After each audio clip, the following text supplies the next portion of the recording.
carried the Spartan king Menelaus of the Trojan War under 200 tons of gravel. Now, just in case we didn't know who King Menelaus was, in Greek mythology, Menelaus, or Wrath of the People, as what the name means, ancient Greek, was a king of Mycenae near Sparta. According to the Iliad, Menelaus was a central figure in the Trojan War, leading the Spartan contingent of the Greek army under his elder brother Agamemnon, king of Mycenae. Prominent in both the Iliad and the Odyssey, Menelaus was also popular in Greek vase paintings and Greek tragedy, the latter more as a hero of the Trojan War than as a member of the doomed house of Atreus. Menelaus was a descendant of Pelops, son of Tantalus. He was a younger brother of Agamemnon, the husband of Helen of Troy, the beautiful Helen.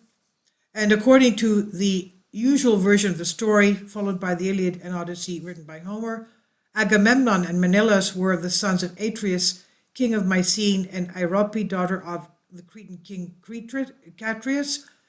And according to another tradition, Agamemnon and Menelaus were the sons of Atreus' sons Plisthenes, with their mother being Irope Cleolia, or Eriphili. According to this tradition, Plisthenes died young, with Agamemnon and Menelaus being raised by Atreus.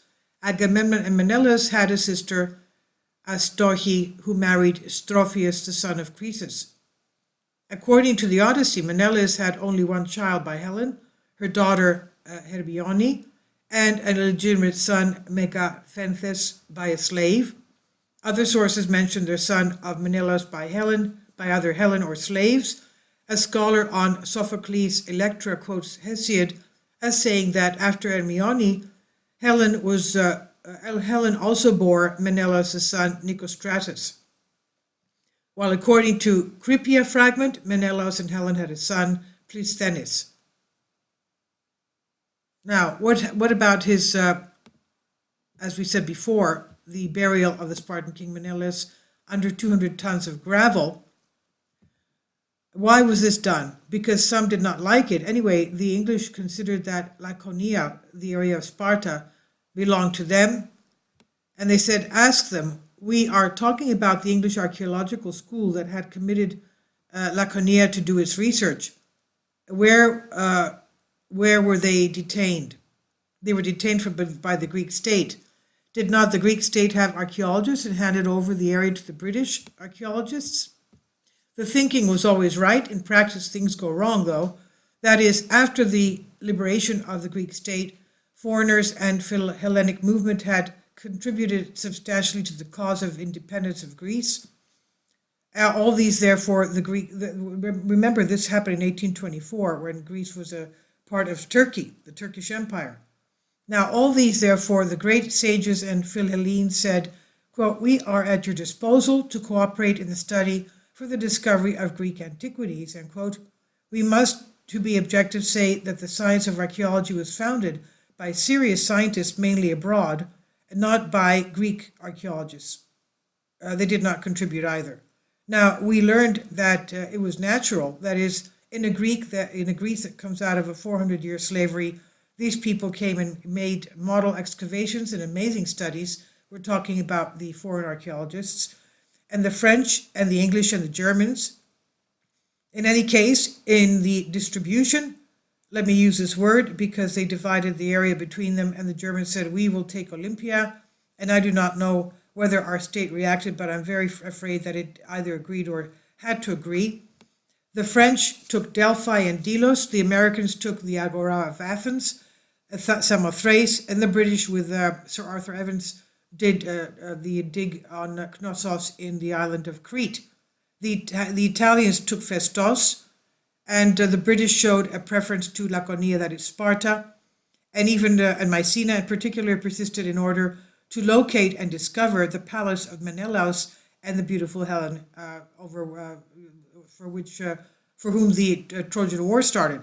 At the same time, they wanted to find an important Doric sanctuary in Sparta to study Doric art, according to the Germans who excavated the important sanctuary of Olympia.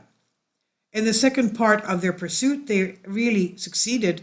they dug the most important and best preserved sanctuary of Sparta. It was the sanctuary of ancient Artemis, the goddess of the hunt.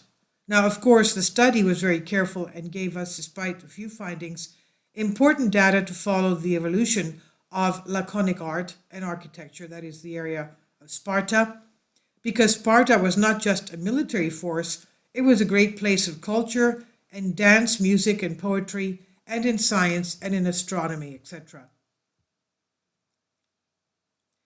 And later, of course, an intellectual creation was forbidden. An entry of a historic event was prohibited. Sparta never produced any history. This new turn in his history took place from 550 onwards. But then he was a political figure operating in Sparta, one of the seven wise men, the famous Helion, the Lacedaemonian, that is a Spartan. This was Amycleus, and I want to believe that Amycleus has always been a strong center for Ionians and Achaeans in Laconia and Sparta. And this, in my opinion, the writer says, explains why Tyrtaeus also writes in the Ionian dialect.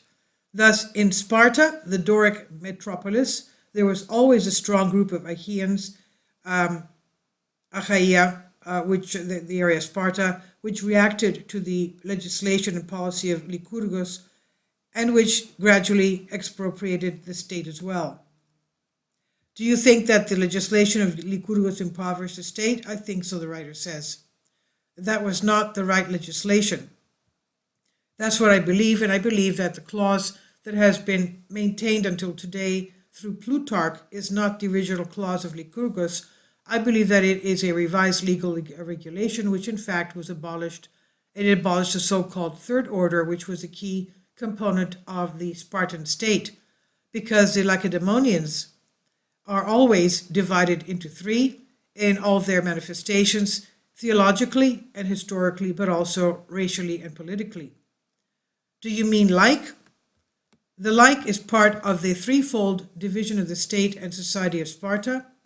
It's historically testified that in 550 BC, there's a major turning point in the history of Sparta. I would say that it was like a bit of cultural revolution that Mao made in China, at least in terms of its manifestations, because then all the citizens walked around in a uniform like the Chinese do. So what happened after that? All the creators of Sparta, artists, writers, etc., were forcibly expelled from Sparta, and they went to live in Lower Italy. Do we have evidence of this? Of course. From Attic writers, because, as we said, Sparta did not have its own history, but it also testified by archaeological data, because all the world of creation and art, which left Sparta, went to Taranto and helped to raise the commercial, economic, and cultural level of the city. And since then, an unprecedented flourishing began in Taranto, which manifested itself with the famous tombstones and other works of art. So Sparta, in 550 BC, abolished its flourishing city and was limited to power, which was essentially the two kings and the 28 elders, and the like, quote unquote. So the third part is missing. So the Lycurgus clause does not offer to the third part, which is why I believe it is not authentic. So what's the reason for the fall of Sparta? In my opinion, the ongoing impoverishment of Sparta is due to the fact that equality was abolished once the safeguard of the functioning of democracy, which was acquisition of land, was abolished so that one could make a sufficient contribution to the food and the non-transferable expropriation of property. So when, with the clause that allowed the expropriation of property or even assignment in exchange for debts, etc., with the individual lot, most Spartans lost their property, and thus the number of citizens decreased dramatically. There was a law that said that if one had 4 boys, he escaped any military obligation. If he had 3 boys, he partially escaped. That is, he did not go to the campaign but had internal obligations. But from the moment they tried to make 3 or 4 boys, the fortune was divided. Sure, and this resulted in the earth being divided, shrinking, and so it was not enough to have enough fruit to take part in the meals. These are the words of Aristotle. Yes, although I do not trust him completely, it would be foolish for Lycurgus to say this. I divide the land into 9,000 lots, so many citizens refer to the time of the Median Wars, and then I do not care. In Pelana, in Laconia, in Arcadia, this is the area around Sparta, Thodoros Pyropoulos put his stamp, the Greek did his duty, he gave interviews, he aroused people, and the whole universe learned about it. Anyway, this is the drastic change, obviously. That's why we have a lot of Greeks still speaking Greek in towns of Sicily, for example, in southern Italy. Please leave your comments. I've translated this for you from a Greek article. Thank you for your support. Support my Patreon account. The daily posts are 5 videos daily, and they are totally different from what I have on my YouTube channel.